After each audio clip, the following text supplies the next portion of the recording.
কেউ ১৩ দিনের মধ্যে কন্টেন্ট মনিটাইজেশন পেয়ে যাচ্ছে, কেউ ১৫ দিনের মধ্যে কন্টেন্ট মনিটাইজেশন পেয়ে যাচ্ছে, আবার কেউ ৩০ দিনের মধ্যে কন্টেন্ট মনিটাইজেশন পেয়ে যাচ্ছে। কিন্তু দুঃখের বিষয় হচ্ছে আপনি এখনও পাচ্ছেন না। সো বন্ধুরা,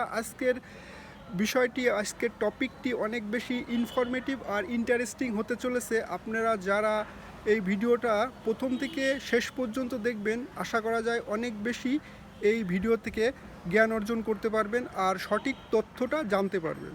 সো প্রথমে বর্তমানে বলে রাখি যে কন্টেন্ট মনিটাইজেশন টুলস সেটআপটি খুবই একটি হট কেক। সকলেই মূলত এইটা নিয়ে অনেক বেশি উৎসাহিত, কারণ ফেসবুকের এমন একটা টুলস যেটা থেকে আপনারা সব ধরনের ইনকাম করতে পারবেন, অর্থাৎ সকল ধরনের কন্টেন্টের উপর ভিত্তি করে আপনারা ইনকাম করতে পারবেন। সেটা কি? সেটা হতে পারে ভিডিও, হতে পারে ফটো, হতে পারে টেক্সট, হতে পারে সেটা হচ্ছে স্টোরি, হতে পারে হচ্ছে যে কোনো ধরনের আপনি কন্টেন্ট আপলোড করলে সেখান থেকে আপনারা ইনকাম করতে পারবেন মূলত গাইডলাইন অনুযায়ী। সো এইটা নিয়ে মূলত বর্তমানে ফেসবুকে সকলেই বেশি ইন্টারেস্ট দেখাচ্ছে। এখন আপনি কেন এইটা এখনও পান নাই, অন্যরা সকলেই পাচ্ছে, বা যারা এখনও নতুন একেবারে তারাও পেয়ে যাচ্ছে, কিন্তু আপনি দীর্ঘদিন ধরে কাজ করে আসতেছেন, আপনি এখনও এই কন্টেন্ট মনিটাইজেশন পাচ্ছেন না। এর কারণগুলো কি হতে পারে? প্রথমেই বলে রাখি, একটু ভালো করে বুঝে নেবেন যে যাদের অলরেডি অ্যাডস অন রিল আর ইনস্ট্রিম অ্যাড চালু আছে, তারা তো লং ভিডিও, শর্ট ভিডিও অথবা রিলসের থেকে অথবা লং ভিডিওর থেকে ইনকাম করতেছে। তাদের কিন্তু তেমন একটা যায় আসে না, কারণ তারা প্রচুর পরিমাণ এই রিলস থেকে ইনকাম করতে পারছে। তাদের একটু আর একটু বেশি ভালো হবে যদি এই কন্টেন্ট মনিটাইজেশনটা পেয়ে যায়। সেক্ষেত্রে তারা হয়তো বা ফটোতে, টেক্সে অথবা স্টোরি থেকে আরও বেশি ইনকাম করতে পারবে। সো মূলত যারা সেলিব্রিটি তারা কিন্তু ফটো থেকে অনেক বেশি ইনকাম করে। সো আমরা তো সেলিব্রিটি না, সো আমাদের ফটো বা টেক্সট থেকে তেমন একটা ইনকাম হবে না, কিন্তু আমরা কিন্তু ইনকাম করতে পারবো। এখন মূলত এই ইনকামের জন্য আমাদের কন্টেন্ট মনিটাইজেশনটা খুবই গুরুত্বপূর্ণ একটি টুলস হবে।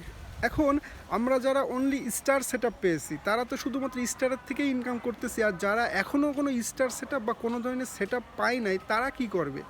এখন মূলত বলে রাখি যে বর্তমানে 2025 সালের লেটেস্ট আপডেট অনুযায়ী একটি পেজ বা একটি প্রোফাইলে যদি কন্টেন্ট মনিটাইজেশন পেতে হয়, তাহলে সেই পেজ বা প্রোফাইলের মিনিমাম এইজ 90 দিন হওয়া লাগবে, অর্থাৎ 3 মাস হওয়া লাগবে। সো এই 90 দিনের উপর ভিত্তি করে, 90 দিনের পারফরমেন্সের উপর ভিত্তি করেই কিন্তু তাকে মনিটাইজেশন দেওয়া হবে, অর্থাৎ কন্টেন্ট মনিটাইজেশন দেওয়া হবে। এখন লাস্ট 90 দিনে আপনার প্রোফাইল বা পেজের পারফরমেন্স কেমন ছিল তার উপর ভিত্তি করেই কিন্তু আপনাকে কন্টেন্ট মনিটাইজেশন দেওয়া হবে। অনেকের হয়তো অনেক মিলিয়ন ভিউ হয়েছে, কিন্তু তারা এখনও কন্টেন্ট মনিটাইজেশন পান নাই।